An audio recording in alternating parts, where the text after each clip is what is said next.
Olá, bem-vindos ao AMLcast, o podcast da Associação Médica de Londrina. Eu sou a Mariana Guerin, eu sou jornalista da equipe de comunicação da AML e hoje eu recebo a psiquiatra Cláudia Paola Carrasco Aguilar.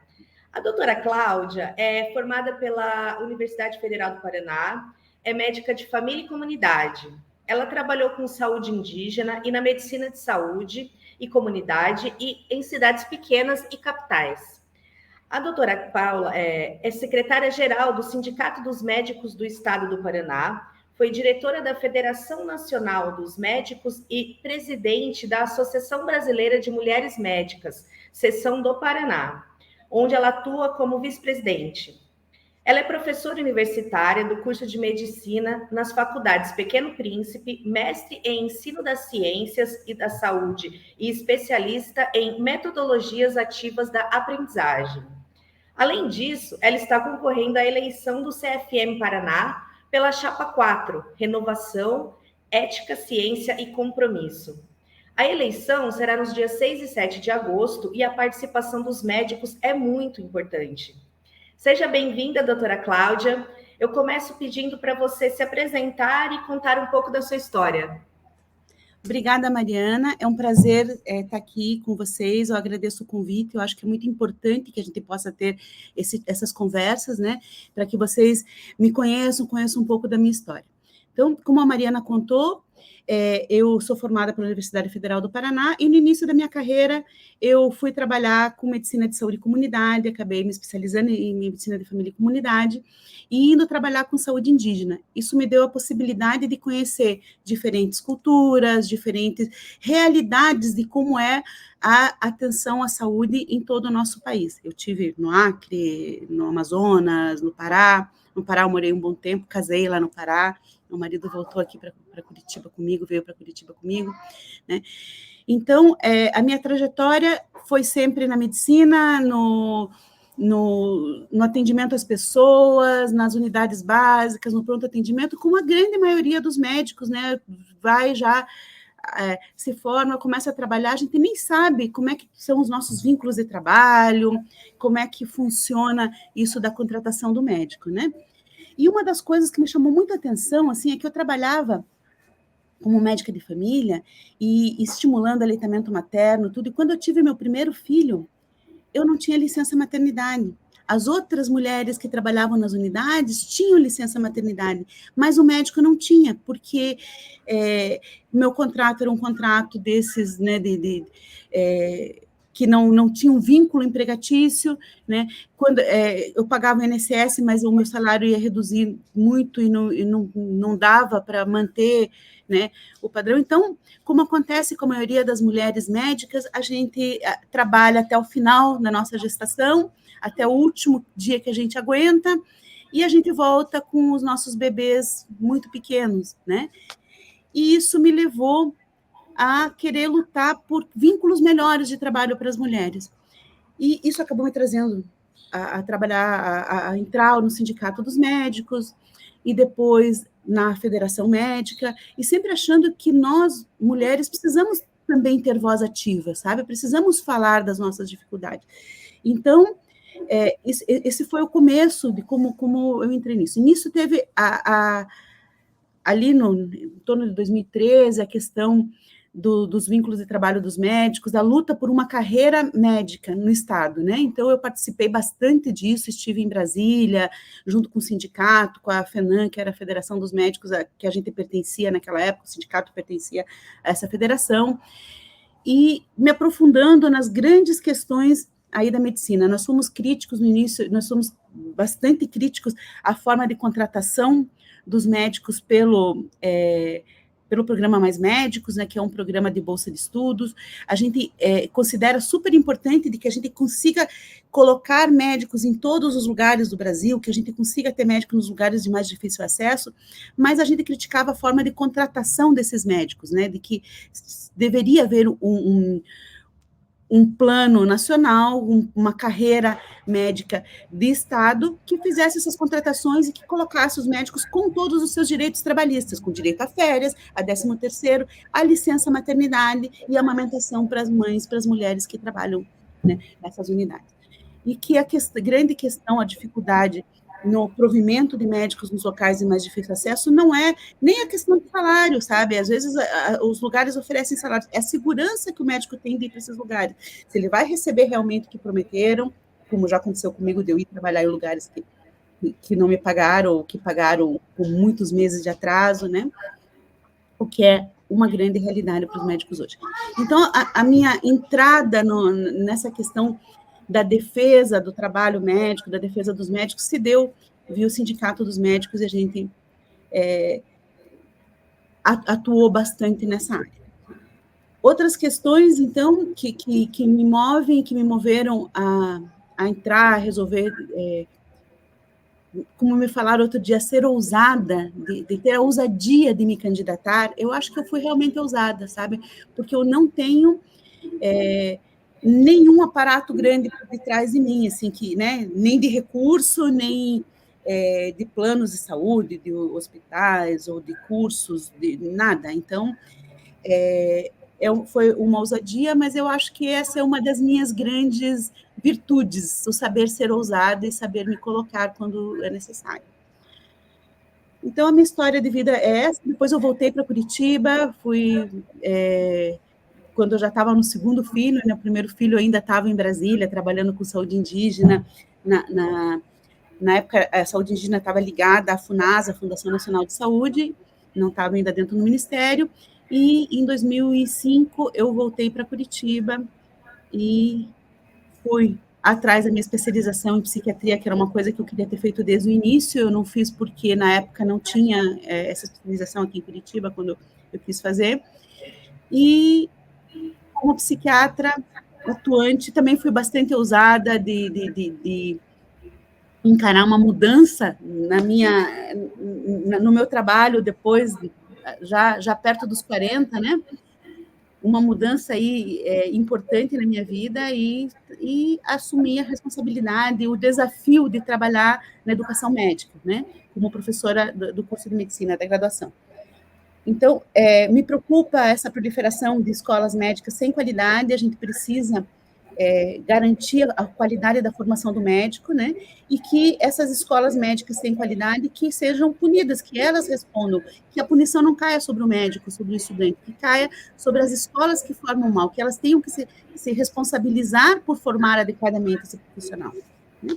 Então, doutora, pensando então toda essa sua trajetória e suas propostas, fala um pouquinho então sobre o que a chapa Renovação, Ética, Ciência e Compromisso quer trazer para o CFM.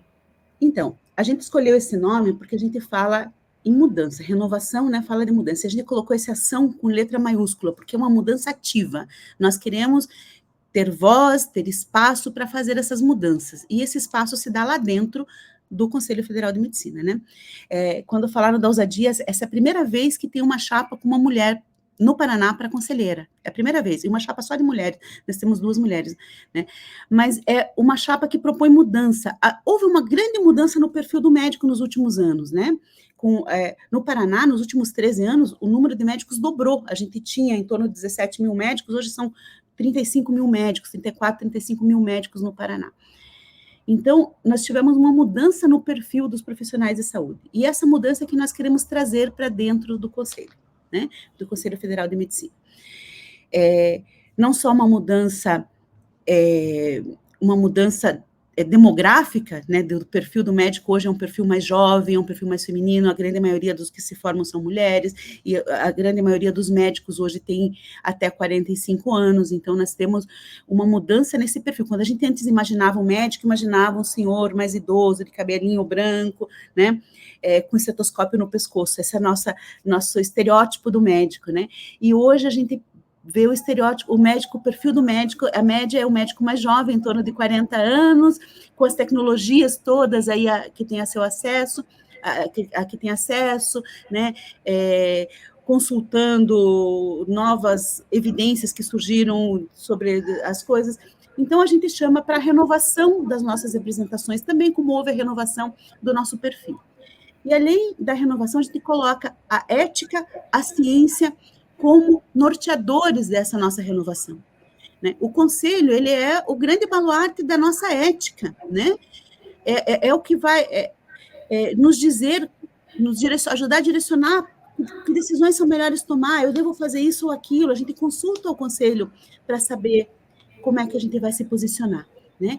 E hoje, até essas questões éticas tiveram mudanças importantes. Hoje a gente dá na nossa atuação uma importância muito grande à autonomia do paciente, né? Que isso não era assim antigamente. Então, essas mudanças acho que são importantes. A gente fala de ciência como base para a nossa atuação. A gente tem que ter posturas baseadas nas evidências científicas, nas melhores evidências científicas que a gente possa ter. E não porque isso é interessante para lado A ou lado B, né? Não para as polarizações que existem aí. Então, que a ciência seja a nossa base e a ética seja a nossa bússola, o nosso guia para onde a gente vai se direcionar. Então, a proposta da nossa chapa é essa, é renovar com ação, com movimento, trazer vida e resgatar essas questões muito importantes, porque a gente via nas redes sociais, no Twitter, no Instagram, uma hashtag lá, esse conselho não me representa. Então, eu acho que a gente tem que ter um conselho que nos represente, que tenha a nossa cara, que seja como a gente que conhece o chão de hospital, que sabe como é dar plantão muitas horas, né? Sabe a dificuldade de você não ter um vínculo formal de emprego, que você, às vezes, se acidenta no caminho do trabalho e o não trabalhar aquelas horas e o estar afastado não tem nada que te respalde, que faça com que você possa ser afastado, né?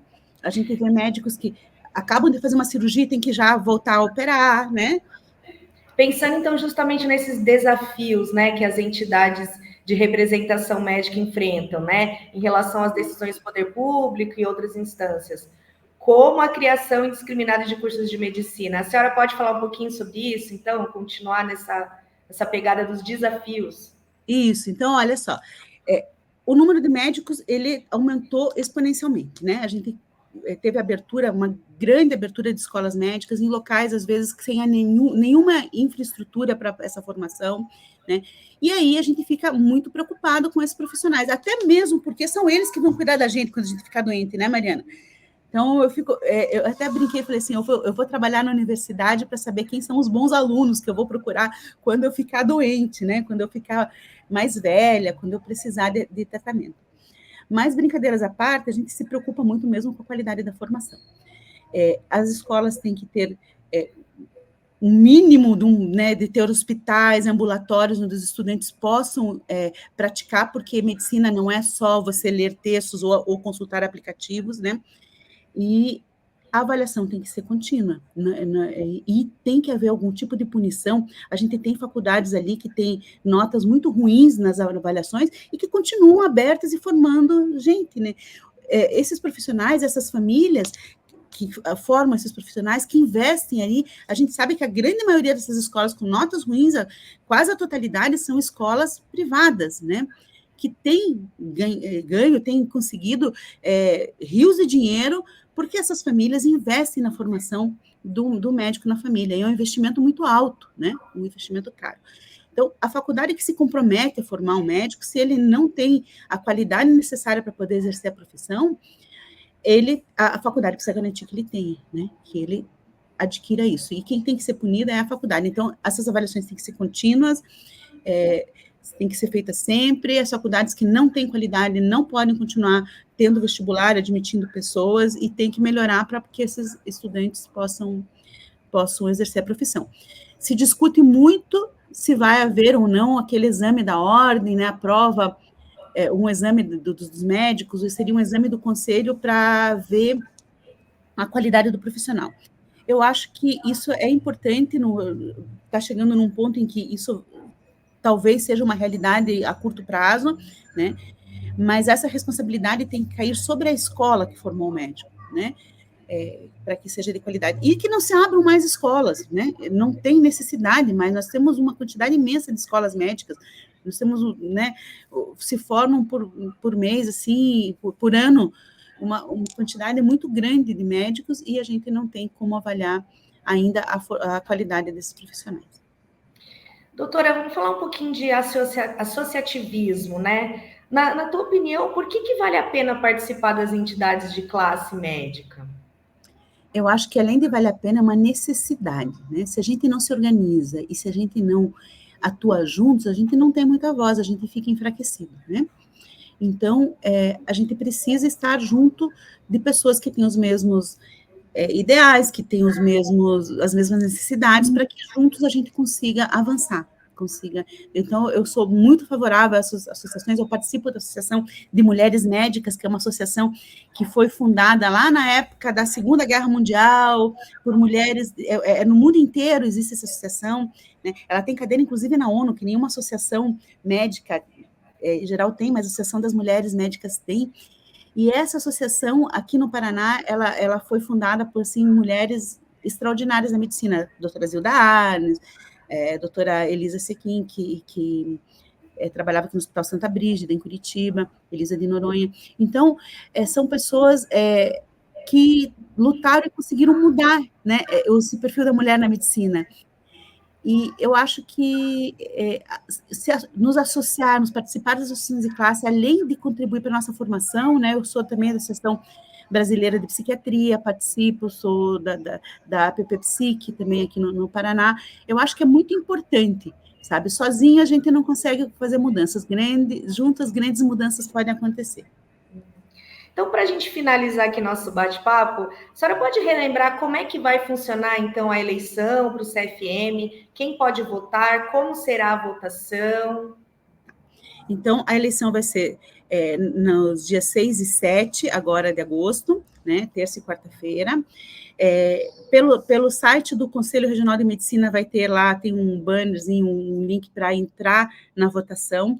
Todos os médicos devem votar, se não votarem, vão ter que pagar multa, então é obrigatório votar os médicos até 70 anos. Acima dos 70 anos, o voto é opcional. Então, lá vai ter um passo a passo do que fazer. Você só pode votar uma vez, né? Isso vai com assinatura digital ali, né? Aquela assinatura que a gente usa para assinar a receita ou para entrar no site do CRM, então ele está identificado ali que você votou, mas não vai identificar em quem você votou, né? E esse voto vai ser computado ali diretamente lá no conselho, o resultado deve sair rápido. Doutora, a AML agradece a sua participação aqui na AML Cast, e eu queria saber se a senhora quer deixar algum recado final aqui para os nossos ouvintes. Eu agradeço, Mariana, a oportunidade, mais uma vez, né, de me dirigir aos médicos aí dessa região, de Londrina e do Paraná todo, porque eu acho que todos, né, todos têm acesso a esse bate-papo, está no Spotify, né, e que vamos ser ousados, vamos votar na Chapa 4, vamos mudar a cara do nosso conselho, vamos fazer um conselho mais atuante, embasado na ciência, pela ética e pelo nosso compromisso com os médicos, com a saúde pública, com a medicina no Brasil. Obrigada, doutora. Aos nossos ouvintes do AML Cast, a gente agradece novamente a participação e relembra se você quiser saber mais notícias sobre a Associação Médica de Londrina, para seguir as nossas redes sociais e também os nossos canais no YouTube e no Spotify. Até a próxima. Obrigada, até a próxima. Sigam nossos canais Renova CFM no Instagram.